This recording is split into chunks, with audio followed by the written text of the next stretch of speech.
Në kuadrin e javës frankofonisë janë zhvilluar disa aktivitete në qytetin bregdetar të Durrësit. Për këtë qëllim u zhvillua dhe një spektakël kulturor nga nxënësit e shkollës Gjergj Kastrioti me poezi, këngë, mini-drama të veprave të autorëve të njohur francez, të cilët synonin prezantimin e trashëgimisë kulturore franceze dhe pasurinë e kësaj gjuhe. Në spektaklin kulturor dhe artistik ka asistuar edhe atasheu kulturor në ambasadën franceze në vendin ton, Alain Boussieu, si dhe zëvendës së Ministri i Arsimit Nora Malaj, të cilët vlerësuan profesionalizmin e organizatorëve dhe rëndësinë e përhapjes së gjuhës frënge si një ideal qytetërimi dhe një mjet formimi cilësor. Njohja e mësimeve të gjuhëve të ndryshme krijon mundësinë e kulturave të ndryshme, krijon mundësinë që të japi impresione pozitive dhe i bën të rinjt më pranë aktiviteteve, më qytetar dinjitoz, më qytetar europian dhe më larg dhunës dhe problematikave të cilat hera shfaqen në vendin tonë. Mendoj që këto janë aktivitete që jo vetëm promovohen në shkollë për treguar që me të vërtetë Shqipëria është në pjesën e familjes europiane dhe standardet mësimit të gjuhës janë standardet që krijojnë mundësinë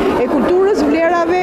dhe pse jo emocioneve shumë pozitive. Në rastin e javës frankofonisë në qytete të ndryshme po mbahen aktivitete kulturore, të cilat dëshmojnë bashkëpunimin e ndërsjellët mes dy shteteve.